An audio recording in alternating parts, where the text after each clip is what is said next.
All right, so this video is just about Claude desktop artifacts. It's the coolest feature. Well, there's two cool features of this desktop app, but this is one that'll give you like an instant wow. So what I'm going to do is I'm just going to start with a demo on maybe the coolest demo, which is I can one prompt a game. So let's go ahead and let's make Tetris as a web app. Boom. Simple as that. Nothing complex. I'm not saying, hey, let's spec it out. Let's talk through it. I'm just going to one-shot Tetris. Now, if it was a more complicated game that doesn't exist yet, or maybe a mashup of a bunch of different games, maybe I have to be a little bit more focused on pre-planning. But Tetris is pretty well known, and it's there's probably tons of examples of it out in the internet that's been used in the training data. So Claude is going to be able to do some damage here for us. So the first thing you're going to notice, though, I just want to point out is you're going to see, okay, so here's some HTML, and we've got some CSS, which is for styling. So a bunch of styles, got some styles, some colors specified for the shapes. And then once I get done with some basic HTML structure, here it's just, basically score system, etc., start button. That's when you get into the JavaScript. So here you can see there's a comment, there's some game constants, pardon me, shapes, and bam, just like that, I've got Tetris. Let's see if it actually works. I hit start, and pretty good. Bam. Easy to use. I'm just using my arrow keys. Let's just make sure and verify that it actually will clear out a row for us. All right, let's quickly do this.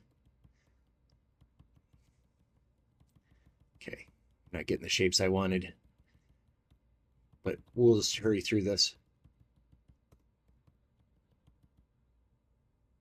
Bam, and it works, right? I've got, I'm in level 1. I've cleared 3 lines, it looks like. Or maybe I have a total of 3 lines. So you get the gist. Now I'll go ahead and pause this. Let's go ahead. You can say, oh, nice. I've even hard drop. That's pretty cool. Let me just shrink this down a little bit more. Let's say, hey, I want, let's make the shapes, let's make the shapes out of emojis. Okay, so what this is going to do, if I go back into the code mode, it's actually not going to rewrite the entire code. It's going to look for specific lines. So here you'll see we've got a comment out. Now we're getting rid of some old code and putting in some new code. Looks like, unfortunately, it didn't do it the way I was hoping it would. It looks like it's specifying it with emoji, basically color squares. So that's not as interesting.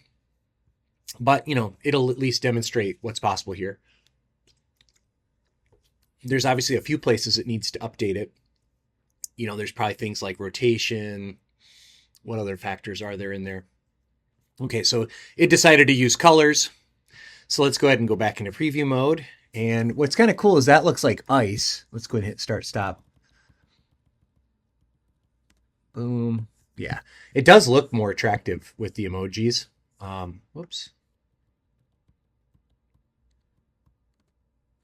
Yeah. Oh, interestingly, I've got spacebar for hard drop, but spacebar also is focus on start. So then I could say, make it so spacebar doesn't pause the game, right? So you kind of get a vibe. This is actually how vibe coding works, but how quick I'm able to get something that's functional. But the big takeaway here is games obviously is just one example. And I've done a bunch of games now with my son, and sometimes we'll start here. I've sort of moved away from this workflow specifically because it is a little more error prone, but it's really fast for trying out ideas. Where it gets really interesting is when you combine this in with your own data.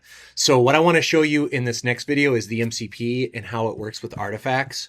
But this artifacts is the killer feature. Let's just verify that this worked here. So we'll go boom, boom, boom. And look at that.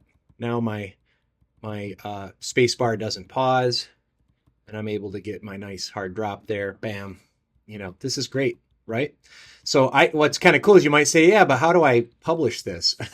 Well, I'm glad you asked. So I'm going to go ahead and pause this. And let me just enlarge this again. There's a little publish button. So if I hit this and hit publish and copy the link, it's just sort of a, going to make a random link for you. anthropic.com/whatever, and you can share that around. So I could publish this right now and send you this link, and you can try the game out for yourself, and then maybe bring it in and play with it and take it to the next level. Okay, so I just wanted to do that quick one. In fact, the game is cool. Maybe I'll save it for the next video, but it gets really interesting when you start to talk about data visualization. So maybe in the next video, I'll show you how Artifacts plus the MCP, the Model Context Protocol, can access stuff and sort of help you do like little visualizations around data. So let's go ahead and put a pin in this one and to have a look, and I hope you enjoy it, and let's keep the conversation going.